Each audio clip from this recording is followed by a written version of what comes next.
السلام علیکم ورحمۃ اللہ وبرکاتہ۔ ہم دیکھ رہے ہیں آیت نمبر 195۔ سوال ہے کہ انسان عمل پر کیسے آمادہ ہوتا ہے۔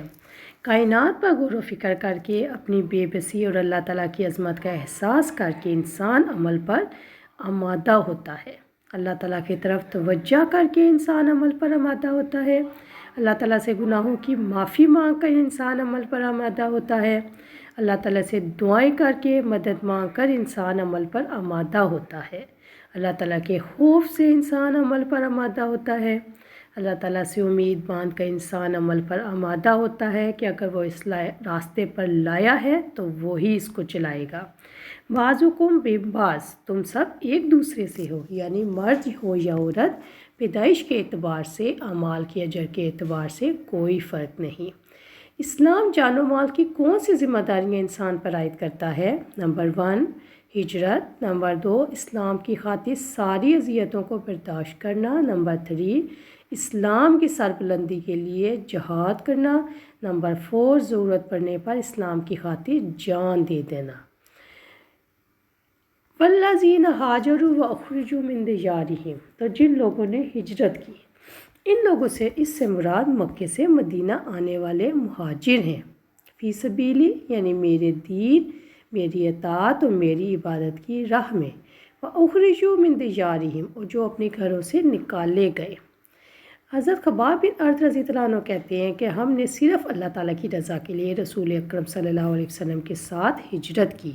اللہ تعالیٰ ہمیں اس کا اجر دے گا۔ ہم میں سے بعض تو اپنی محنت کا پھل کھائے بغیر ہی دنیا سے چل بسے، یعنی جیسے آپ دیکھیں کہ فتوحات کا سلسلہ بھی جاری، سلسلہ شروع بھی نہیں ہوا تھا، تو ان میں سے ایک مصعب بن عمیر رضی اللہ عنہ ہے، وہ غزوہ احد میں 3 ہجری میں شہید ہوئے۔ ان کو کفن پہنانے کے لیے کوئی کپڑا ہمیں نہیں مل رہا تھا سوائے ایک دھاری دار چادر کے۔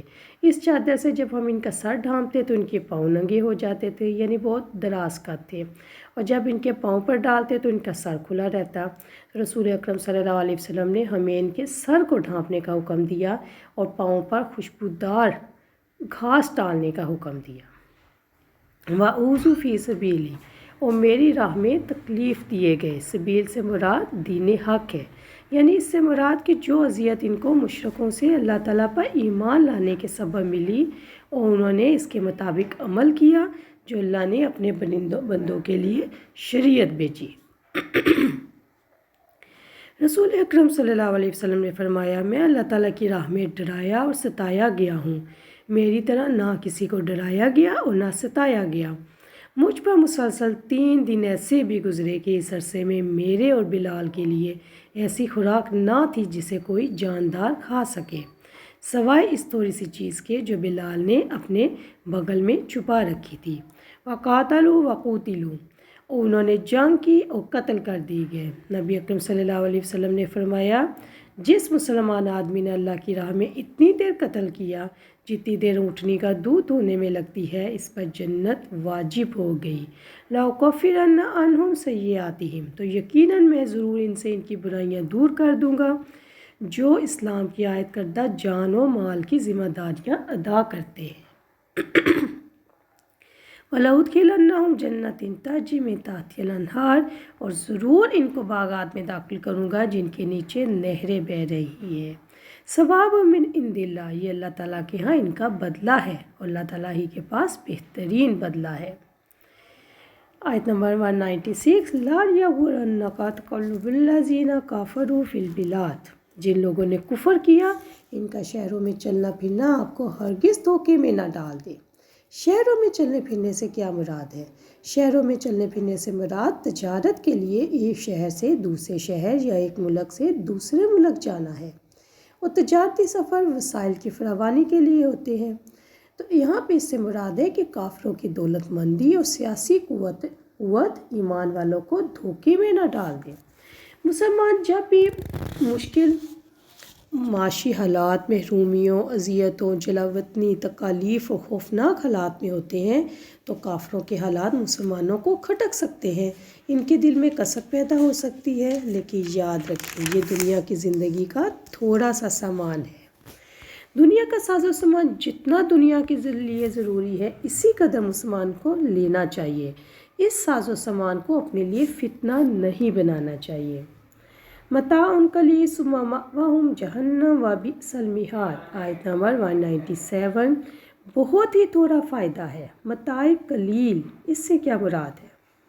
بہت ہی تھوڑا فائدہ ہے، اس سے مراد دنیا کی دولت ہے جو چند روزہ زندگی کا ختم ہونے والا سامان ہے۔ انس رضی اللہ عنہ نے بیان کیا کہ نبی اکرم صلی اللہ علیہ وسلم نے فرمایا، اے اللہ، آخرت کی زندگی کے سوا اور کوئی زندگی نہیں، پس تو انصار و مہاجرین میں صلاح کو باقی رکھ۔ صحیح بخاری 6413۔ ایک بار حضرت عمر رضی اللہ عنہ نے رسول اکرم صلی اللہ علیہ وسلم کو چٹائی پہ لیٹے دیکھا۔ ان کے پہلو پر چٹائی کا نشان دیکھ کر رونے لگے تو رسول اکرم صلی اللہ علیہ وسلم نے پوچھا، کیوں رو رہے ہو؟ حضرت عمر رضی اللہ عنہ نے کہا، اے اللہ کے رسول، کسرا اور کیسر تو عیش کی زندگی گزاریں اور اللہ کے رسول کا یہ حال ہو۔ تو آپ نے فرمایا، کیا تم یہ پسند نہ کرو گے کہ ان کے لیے دنیا ہو اور ہمارے لیے آخرت؟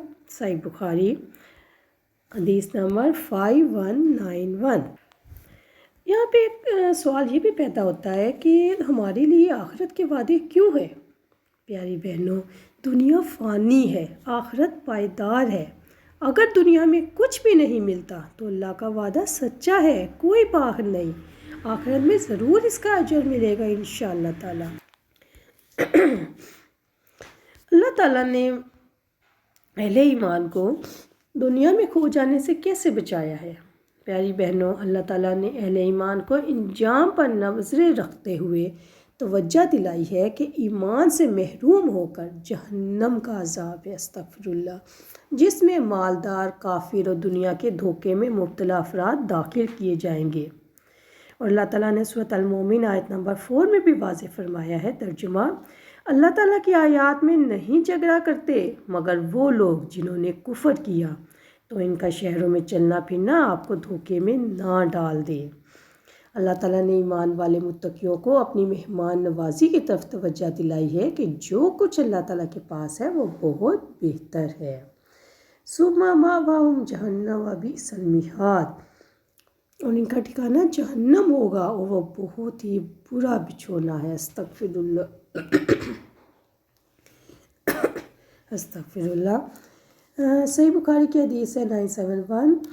کم سے کم دوزخ کا عذاب یہ ہوگا کہ آگ کی جوتیاں ان کم عذاب والے دوزخیوں کے پاؤں میں پہنائی جائیں گی، جن سے ان کا بھیجا کھولنے لگ جائے، جیسے ہانڈی پک رہی ہوتی ہے نا، کھول رہی ہوتی ہے، جس طرح دیگ پہ پکتے ہوئے کوئی چیز کھول رہی ہوتی ہے۔ اللہم اجرنی من النار، آمین۔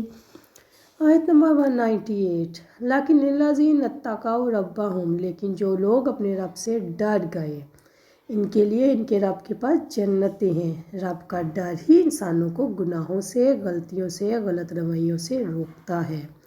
رب کا ڈر ہی انسان سے رب کی رضا کے کام کرواتا ہے۔ حقیقت یہ ہے کہ رب سے ڈرے بغیر جنت کا حصول ممکن نہیں۔ Excuse me.